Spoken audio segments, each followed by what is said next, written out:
Hola a todos, this is Niels Kern from Real Total, you know, the leading magazine about Real Madrid in German-speaking countries.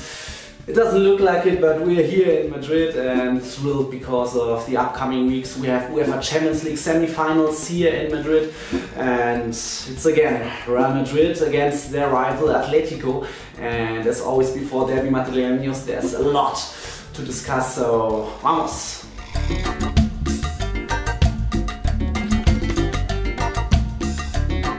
Antoine Griezmann has another spectacular season at Atlético with already 25 goals in 48 matches overall, and he even made the difference in the last two league match derbies in Bernabeu, where he scored Atlético's only 2 goals, but those 2 goals led to 4 points, so you have to take care of him. And at Real Madrid, with the injured Pepe, it might be up to Nacho Fernandez, who has his best season in Madrid so far, or on the other side Rafael Varane, who is fresh recovered from an injury. Those two might take care on the French striker next to captain Sergio Ramos. But they need to be quick, very quick, and 90 minutes awake, because Griezmann showed that he doesn't need much occasions, although he missed a penalty in a Champions League final 1 year ago. While Atlético's front row is quite clear with Antoine Griezmann and on the other side the fresh recovered Kevin Gameiro, there are some question marks at Real Madrid, of course. Cristiano Ronaldo will play. He scored a hat-trick in his last visit to Estadio Calderón.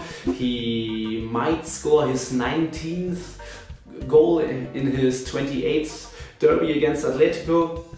So he's always on fire, but the other offensive players are not clear so far. We have Gareth Bale injured.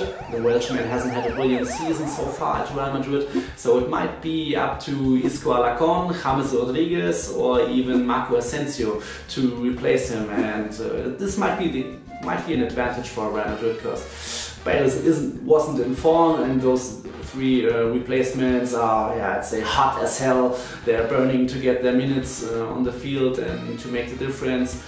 They are in form, not the other guy in the front row, Karim Benzema.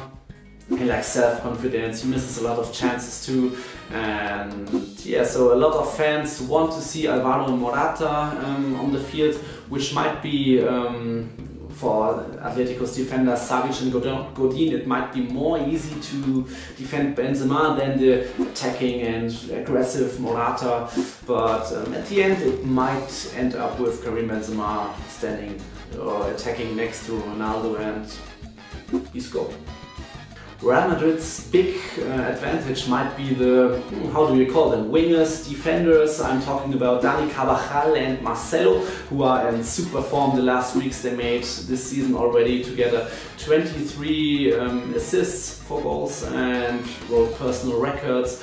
And I think not only Zinedine Zidane said that they are the best in the world on their positions, and this is the advantage for Real Madrid, because Atlético has problems on this position. On the right side there are Juan Fran and Rizalco are injured. There was Jimenez trying on the right side, but he's doubtful now too for the derby. This might be a problem position. Although on the left side there's Felipe Luis, who has 3rd most minutes after Koke and Griezmann at the team. He plays a very good season, has a lot of scorer points too, and is aggressive as you always know him, and in derby he is even more aggressive and wants to not injure Cristiano Ronaldo, but who wants to defend Cristiano Ronaldo. As always, Jan Oblak has another great season, and thanks to him Atlético have the best defense in La Liga. They only conceded 25 goals, and Real Madrid on the other side have already 39 goals. And when you look at Keylor Navas, his last clean sheet is from January, when Real Madrid won 2-0 over Real Sociedad, so quite a long time ago, whilst Atlético and Oblak in their last 14 matches, they not only just lost once, in those last 14 matches there were only 5 games where the enemy scored, and only always 1 goal, so never more than 1 goal. And Their defense is incredible, and yeah, it might make the difference in the upcoming derbies. But at Real Madrid, the goalkeeper Keylor Navas he lacked self-confidence in the last weeks, but in the big matches against Atletico, Barcelona and Bayern, yeah, he was quite the #1 Real Madrid needs. And so now, in time for the season finish, he's back, but still the advantage might be up to Atletico with Jan Oblak. The last derby is just 3 weeks ago when both teams met in the Estadio Santiago Bernabeu. It was a good match by Real Madrid. They had a lot of occasions, although there were good occasions on both sides. And after a goal by Pepe in the second half, everybody thought or expected that the 3 points will go to Los Blancos. But then in minute 85 it was Antoine Griezmann who appeared and who shocked Madridismo with a late equalizer. The match ended 1-1 and Madrid lost some important big points in their fight for La Liga. Although those days they were still in the leading position, now they are second behind Barcelona with 1 game less, but I'd say both teams are quite in shape. In the last 15 matches of Real Madrid they only had 1 loss and 1 draw, and the rest they won everything. Atletico, they're successful too, and in their last 14 matches there were 4 draws and only 1 loss, so 9 victories, and they're not scoring so many goals, but a lot 1-0 victories or 2-1s. After a bad season start, Diego Simeone somehow found his way back to success with his team, and so Atletico deserved to be in another semi-final again, like last year in 2014. For Real Madrid, it's already the 7th semi-final in a row. That's a record which no club has ever done before in the Champions League. So yeah, both teams are in shape, both teams want to get again into the final of Champions League, so yeah, we cannot wait for the match.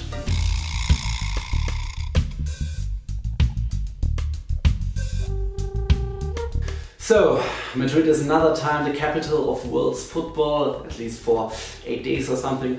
I'm talking about both teams meeting again for the 4th season in a row in UEFA Champions League. It's not about those 2 finals, 2016 and 2014. There was a quarterfinal 2015 too, when Real Madrid has beaten Atletico, and that's quite crazy, but the people here are not freaking out or something. There's no comparison to matches like Clasico or other Champions League duels, even if it's against Bayern Munich or Napoli or whoever comes, because I personally had preferred another team to Torino, Monaco, because then you have some guests, other fans coming from another country here filling the streets in Madrid, and you have tension in the streets, you have people everywhere, and here it's like, oh, against you, fine. Another day in the offices of both clubs, so because the upcoming matches will be the derbies number 19 and 20 in the last 4 years. That's incredible, but that shows that it's really here. The Spanish capital is the capital of world's football, and so before the match you won't feel or see any special things. Of course, we have the epic league fight too, which fills a lot of pages in the newspapers, but the 90 minutes in the stadium, those will be special, of course. Of course, there will be a huge tifo by the fans, and it's not that normal that those 80,000 fans in the Bernabeu are really thrilled to the maximum. Normally they go to the stadium and say, okay, how many goals do we see today? But no, 90 minutes in the semi-final in Bernabeu are very special, and that's when you really feel that this Madridismo power, tension, then really everybody is cheering up the team, and it's not just the fans, you see it on the field too. Those 22 people fight for their lives, because Diego Simeone's boys want revenge for the last 3 seasons when Real Madrid have beaten them in Champions League, and of course, no doubt, Zinedine Zidane's men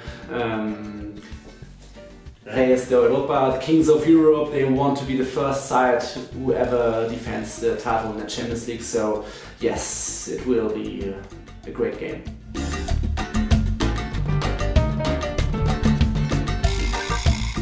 Although it would be a better result for Los Colchoneros, I'm thinking about a 1-1 draw in the first match in Bernabeu. The decision will fall in Calderon, and Atletico have shown that they have a massive defense and that they won't concede much goals, although Madrid will afford a lot to get the advantage in the first match, but I'm thinking about a 1-1. So thanks for watching, and greetings from Real Total here out of Madrid, you know, capital of world's football. Hala Madrid!